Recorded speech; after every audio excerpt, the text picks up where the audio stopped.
Jesse Marsch was appointed as the new Leeds United boss back just over, 6 weeks ago? The club had just been beaten 4-0 at home by Spurs and were 2 points, just 2 points, clear of the relegation zone. The picture, Ali, has changed a little bit since then. It certainly has, Natalie. Since then, the club have picked up 3 wins and are 9 points clear of Burnley, who are in 17th. I'm delighted to say it. Jesse is joining us this morning. A very good morning, Jesse. Thank you very much for joining us. First question I would say to you is, it's more of a statement. You've got to be really pleased, I would imagine, with the way things are going. Yeah, I think it has a lot to do with the character of men that we have in our team. From day one, they've accepted me and they've tried to learn the new style of football that I want them to play. And the work ethic and commitment here every day is at a really high level. So it's a lot of fun to work with them. You've mentioned that they've accepted you, which is great. I wanted to ask you, Jesse, did you feel under any more pressure? Because effectively you're coming to replace a manager who, it was a bizarre situation. I've never known a manager be loved by so many, however, losing his job. Did you feel under any more pressure at all replacing Marcelo Bielsa? No, I knew, I've done this a lot where I've come in after good managers and popular managers, and I know that it's just about the work. And I find, in this business, I mean, you've been a player and you know what it's like.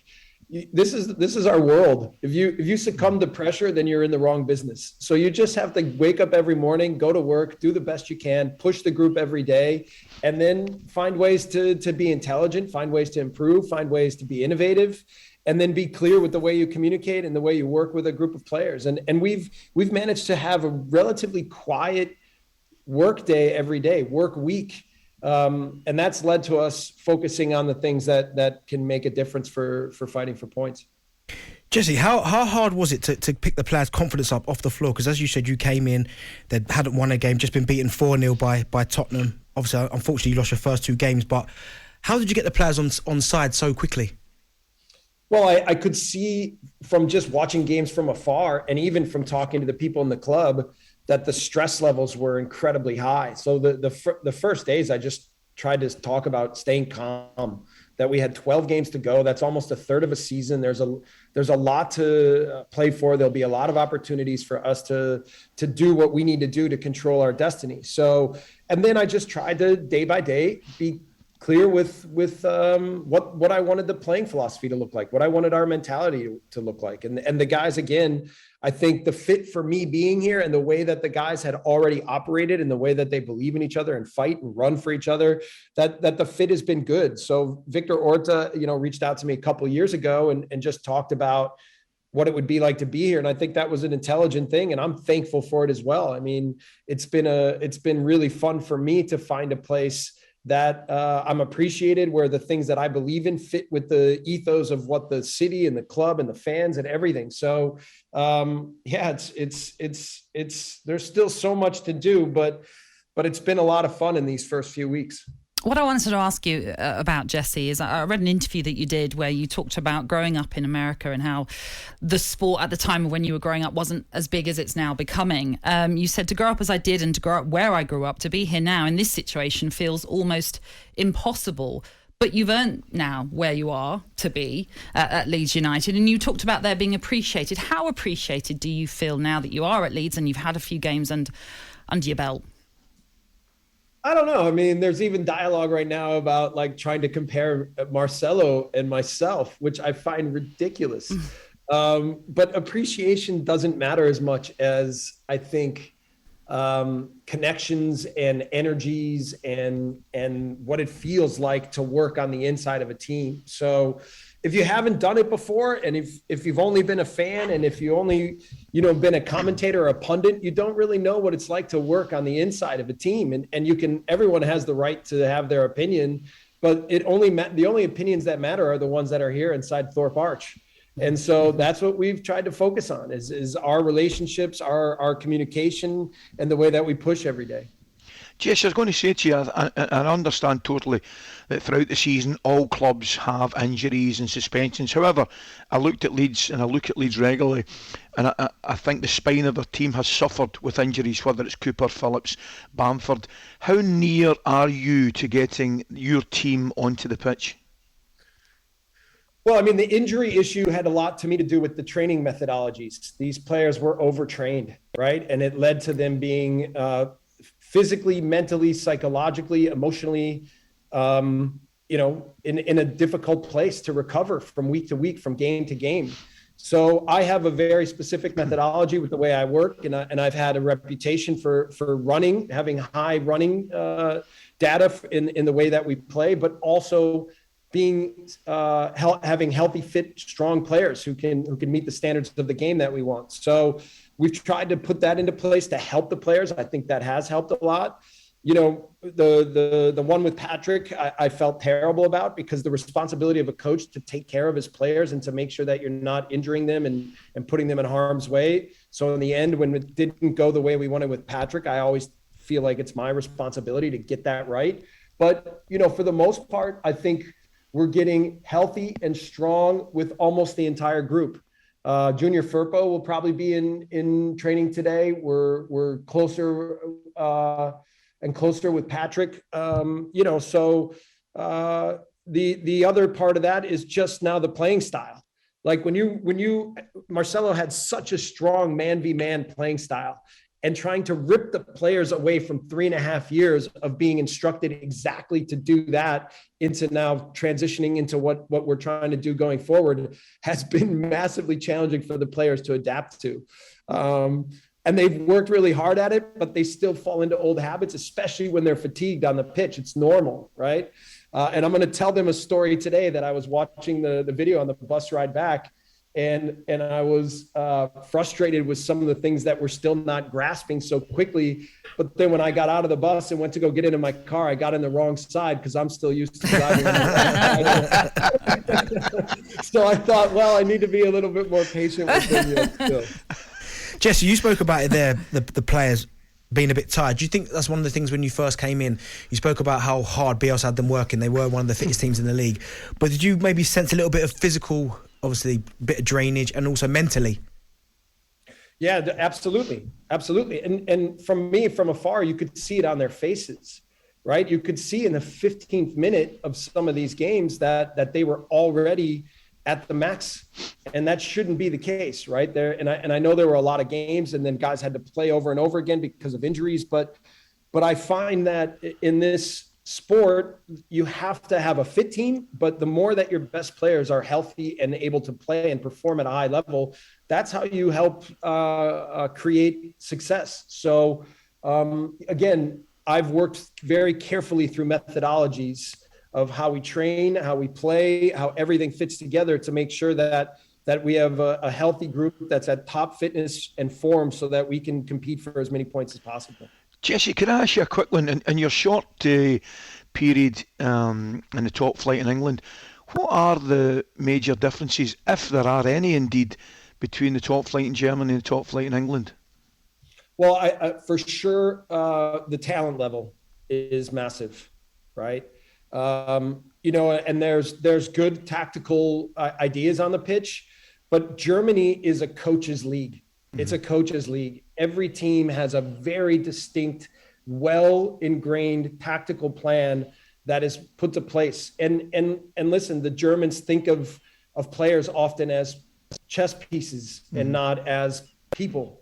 I love that I learned a lot of the tactical philosophies in Germany and the details at which they think about the game. And I think that it's starting to spill over here more and more to England. You see more and more coaches that are coming here that have German background and this idea of really having a tactical model. But one of the things you have here in England is an incredible mentality and the ability to run and fight and compete for 90 plus minutes. And for me, that's what I try to do both really well. I want to be a manager that has a distinct plan that puts a lot of tactics and strategies into place in training every day and into the playing model. But I also want a team that absolutely goes out and fights for everything and believes in each other and runs for each other and competes and wants to win duels and wants to do everything they can to gain an edge on the day.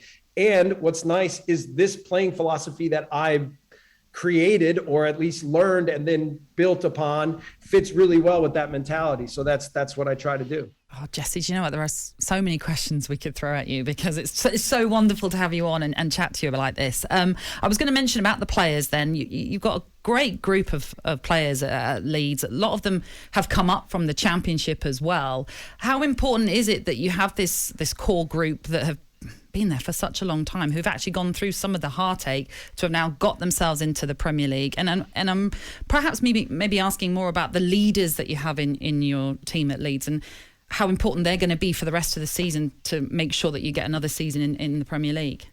Yeah, I mean, it works a little both ways. The positives are that they've worked so hard to get here, and they know how much it means, and they understand the city and the club and the fan base, and they understand how to commit to being a part of what this means to our community here.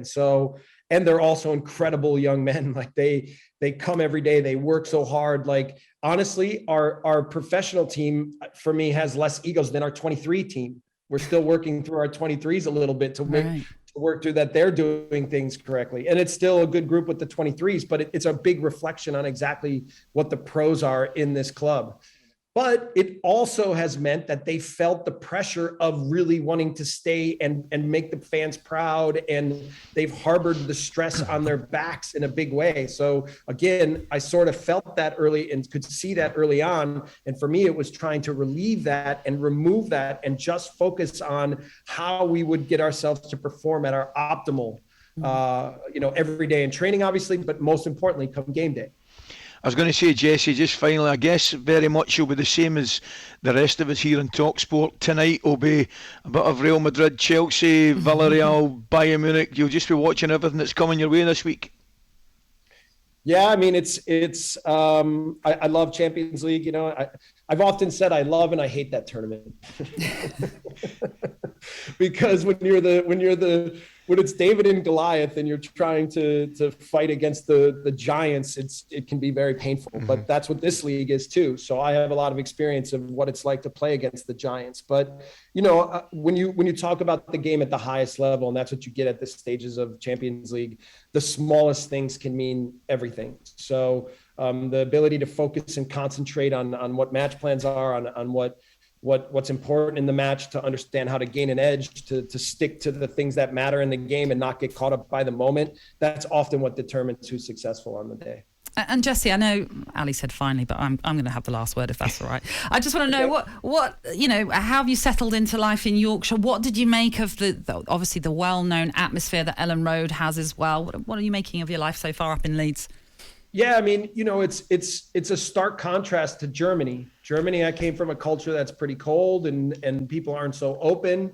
We liked being there as well, but you come here and people are so incredibly open and friendly and warm. Obviously, Elland Road is incredibly special, but I talk more about just like the everyday life, living on the street. I like it more when people don't know who I am. And then when I go into places and see how friendly they are, no matter who you are, and the way that they interact with each other, I think there's a genuineness to this region that really resonates with me. And then I think the fans have been nothing but positive. When they do recognize me, they appreciate that the team has played so hard and is found a way to get some more points and have been very gracious with me as the new coach. So I'm really thankful to be here. I think it's a really good fit. I've spoken very positively almost at every corner, but it's because that's the truth. The experience has been, for me, and it's been an incredible 6 weeks. And I really just want to keep working hard to help our team to improve and honor what this team and club is. You've got a bit of a break as well, haven't you, between your next game? I think it's over 2 weeks. Yeah, which is good that we won, so that we didn't have to look at the table. But let me ask you very quickly. I'm sorry, I keep holding on to you because it's just so lovely to have you with us. Have you been looking at the table constantly? No, I mean, I when it comes time to play our game, I try to keep us focused on exactly what the game is. But then obviously, I was at the Man City Liverpool match, which was a great match. But before the game, I'm watching the Burnley or the Norwich Burnley match, and at that point I was a Norwich fan. So it's natural. Yeah, It's yeah. natural. I didn't have a Norwich jersey on in the stadium, but it's natural that obviously you want the points to work out in your favor. Well, it's been an absolute pleasure to have you with us, Jesse. We appreciate you taking time out and speaking to us this morning. And all I want to say is, can we make sure, I'm a Brentford fan, so can we make sure that all matters are done and dusted by the time we meet at the end of the season? Wouldn't that be nice? That'd be good for that to be a friendly match. Exactly. See, there's our deal. We've agreed on that. Jesse, thank you so much. Cheers, Jesse. Best of luck. Good luck, guys. Best of luck for the rest of the season. That was the Leeds United boss, Jesse Marsch. How lovely is that? What a nice guy as well. Yeah, talks really well, I thought. So engaging and so positive. And honest, by the way, when he spoke about obviously the players' fatigue and stuff, like really honest. Overworked in a sort of hinted at, and even what he was sort of alluding to with the under-23s there, saying there's things that got to be worked on with the under-23s in terms of attitude, but that's good. That's what you want to hear. It's refreshing from a manager. So wonderful to chat to him, and thank you to Leeds for sorting that for us as well.